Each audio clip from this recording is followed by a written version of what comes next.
Bible में से पढ़ा है, यहेजकेल की किताब में, जो यहेजकेल ने जिस क्रीचर के बारे में डिस्क्रिप्शन दिया है, उसमें उस चीज़ को एक्सप्लेन करने के लिए मैं आपके साथ प्रकाशित वाक्य 4 का 6 से लेकर के 7 तक मैं आपके सामने पढ़ना चाहती हूँ, ताकि हम समझ सकें कि आज हम किस बात को डील करने की कोशिश कर रहे हैं। प्रकाशित वाक्य 4 का 6 से 7। और उस सिंहासन के सामने मानो बिल्लौर के समान कांच का सा समुद्र है, और सिंहासन के बीच में और सिंहासन के चारों ओर 4 प्राणी हैं, जिनके आगे पीछे आंखें ही आंखें हैं। पहला प्राणी सिंह के समान है, और दूसरा प्राणी का मुंह बछड़े के समान है, और तीसरे प्राणी का मुंह मनुष्य का सा है, और चौथा प्राणी उड़ते हुए उकाब के समान है। और चारों प्राणियों के 6 पंख हैं, और चारों ओर और भीतर आंखें ही आंखें हैं, और वे रात दिन बिना विश्राम किए यह कहते रहते हैं कि पवित्र पवित्र पवित्र प्रभु परमेश्वर सर्वशक्तिमान, जो था और जो है और जो आने वाला है। मेरे प्रिय, मैं जो आपको बताने के लिए जा रही हूँ कि परमेश्वर ने एक हायर लेवल का क्रीचर बनाया, एक हायर लेवल का क्रीचर बनाया, प्राणी बनाया, ताकि परमेश्वर के सिंहासन को उठा सके। तो वो एक सबसे हाईएस्ट हायरार्की का, एक सबसे सुपर अपग्रेडेड काइंड का परमेश्वर ने एक क्रीचर बनाया, ठीक है। और इमेजिन करिए मेरे प्रियो कि वो जो क्रीचर है सडनली आपके सामने आ जाता है, सडनली आपके सामने आ जाता है, तो आप क्या करेंगे? आप घबरा जाएंगे। क्यों? क्योंकि एक साथ उसके 4 तरह के सिर और प्रकार हैं, जैसे मनुष्य के समान है, उकाब के समान है ना, उसके बाद काऊ के समान है। तो ये अलग अलग तरह के हैं। इमेजिन करिए कि आप प्रेयर कर रहे हो और सडनली ये जो करूब है, आप प्रार्थना करें, प्रभु आप अपने एंजल्स को भेजो, अपने आत्मिक प्राणी को भेजो, और यही सामने आ जाता है, तो आप क्या करोगे? घबरा के भाग जाओगे। इसीलिए तो मेरे प्रिय बाइबल में हमको बताता है कि मत डर, क्योंकि इन लोग डरने वाली चीज़ हैं, दिखने में इन लोग डरावने लगते हैं। इसीलिए परमेश्वर बोलते हैं, जैसे ही परमेश्वर के जो स्वर्गदूत आपके पास जब आते हैं तो सबसे पहले उन लोग कहते हैं मत डर। जो आप हमेशा सोचते हैं पंखों वाले, ये हमेशा पंखों वाले, बिना पंखों वाले, आपके थॉट और आपकी सोच के बियॉन्ड ये क्रीचर पाए जाते हैं मेरे प्रिय। तो इनका क्या है, जो स्पिरिचुअल इमेज है, स्पिरिचुअल लुक है इनका, जैसे दिखते हैं, ये बड़े ही डेंजरस तरीके से दिखते हैं मेरे प्रिय, और ये परमेश्वर के सिंहासन को लेकर के चलते हैं। आप प्रकाशित वाक्य 4 अध्याय को जब पूरा पढ़ेंगे तो आपको पता चलेगा क्रीचर के बारे में क्या है। और मैं ऐसा आप लोगों को क्यों बता रही हूँ मेरे प्रियो, मैं आपको एक टिप देना चाहती हूँ, एक सीक्रेट बात बताना चाहती हूँ कि जैसे कि परमेश्वर ने इन क्रीचर्स को बहुत डेंजरस तरीके से बनाया है, दिखने में बिल्कुल भी सुंदर नहीं, बहुत खतरनाक दिखते हैं, वैसे ही मेरे प्रियो ये आत्मिक प्राणी है, और मनुष्य भी क्या है? एक आत्मिक प्राणी है।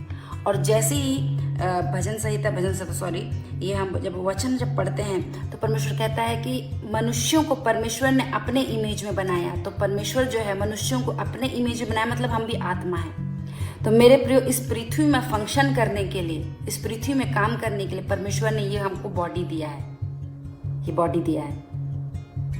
अगर बॉडी को काट के अलग किया जाए और उसके अंदर से जो स्पिरिट निकले, ये आत्मिक प्राणी निकले, तो ये बिल्कुल उसी तरह है मेरे प्रियो, जिस तरह से यहेजकेल की किताब में और प्रकाशित वाक्य की किताब में एक्सप्लेन किया गया है कि बहुत ही डेंजरस प्राणी है। मेरे प्रियो, आत्मा में आप भी एक बहुत डेंजरस क्रीचर है, बहुत ही डेंजरस क्रीचर है। आप मेरे साथ खोलेगा 2 कुरिन्थी 5 का 17। परंतु हमारे पास यह धन मिट्टी के बर्तनों में रखा है कि यह असीम सामर्थ हमारी ओर से नहीं, वरन परमेश्वर ही की ओर से ठहरे। मेरे प्रियो, ये जो धन जो बता रहा है परमेश्वर, धन मिट्टी के बर्तनों में रखा गया, इसका मतलब क्या है? ये जो धन है मेरे प्रियो, ये स्पिरिट है, और मिट्टी के बर्तन कौन है मेरे प्रियो? आप और मैं। क्यों? क्योंकि हमको मालूम है बहुत वे बैक परमेश्वर ने आदम को एडन की वाटिका में क्या किया था? मिट्टी से बनाया था। तो वो जो स्पिरिट है परमेश्वर ने इस बॉडी में, इस मिट्टी के बर्तन में छुपा के रखा है मेरे प्रिय। मैं आपको बताना चाहती हूँ मेरे प्रियो कि जिस तरह आप इस तरह दिख रहे हैं ना, आप आंखें, नाक, कान, मुंह, ये आप पृथ्वी के अनुसार आप दिख रहे हैं। लेकिन जब स्पिरिचुअल फोटोग्राफी किया जाए, स्पिरिचुअल इमेज किया जाए, तो आप जैसे ऐसे दिख रहे हैं ऐसे नहीं दिखते हैं मेरे प्रियो। आप भी एक अलग तरह के क्रीचर दिखते हैं, डिफरेंट क्रीचर। तभी तो मेरे प्रियो जब कभी हम परमेश्वर की उपस्थिति में हम बढ़ते जाते हैं, आप मेरे साथ खोलेगा दूसरा तिमुथी 2:21 है ना, दूसरा तिमुथी 2:21 है। वहां क्या लिखा हुआ है?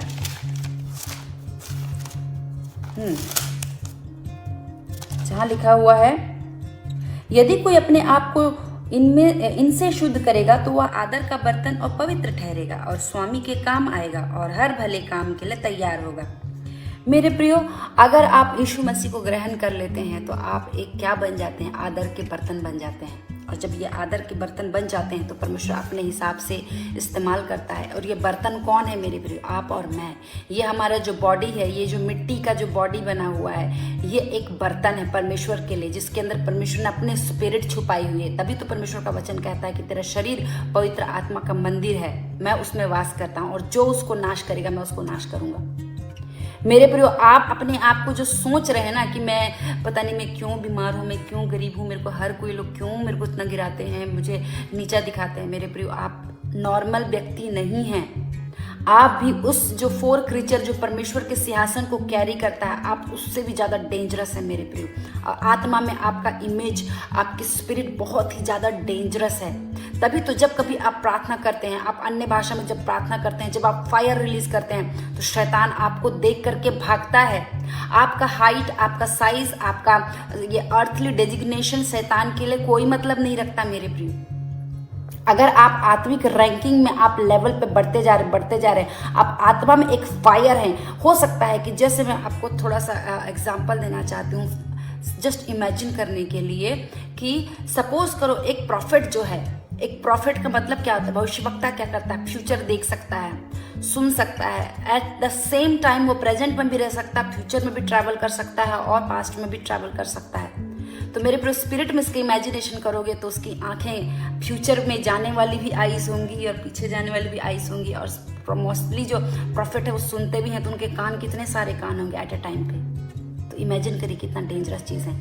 इसका कहने का मतलब मेरे प्रो आप बहुत ही ज़्यादा डेंजरस हैं, डेंजरस हैं आप मेरे साथ हमेशा इसी तरह बने रहिएगा। Thank you so much. मैं आपको ये रिमाइंड कराने के लिए आई हूँ कि आप नॉर्मल नहीं हैं, आप डेंजरस हैं। और परमेश्वर आपको, अगर आपका हृदय शुद्ध है और यीशु मसीह को आप ग्रहण कर चुके, परमेश्वर आपको माइटीली इस्तेमाल करने के लिए जा रहा है। In the mighty name of Jesus I pray. तो आपको मैं आज यही बताने के लिए जा रही हूँ कि अगर आपका हार्ट ट्रबल्ड है, अगर आप दुखी हो या अपसेट हो, डिप्रेस्ड हो, तो याद रखिए आप मसीह में एक डेंजरस क्रीचर हो, एक डेंजरस क्रीचर जिससे शैतान डरता है। बस आप एक बार प्रार्थना करिए। जैसी आप प्रार्थना करेंगे, आप यीशु मसीह की आत्मा को अपने अंदर इनवाइट करेंगे, आपके अंदर होली स्पिरिट काम करेगा और आपको एक डेंजरस फॉर्म में क्रिएट करेगा। और आप क्या करेंगे? शैतान का सामना करेंगे और वो सिचुएशन जो आपके सामने आपको छोटा दिखाने की कोशिश करी, वो दौड़ के बाहर जाएगी। आमीन। Thank you so much. आप इसी तरह मेरे साथ बने रहिएगा। Praise the Lord. बाय।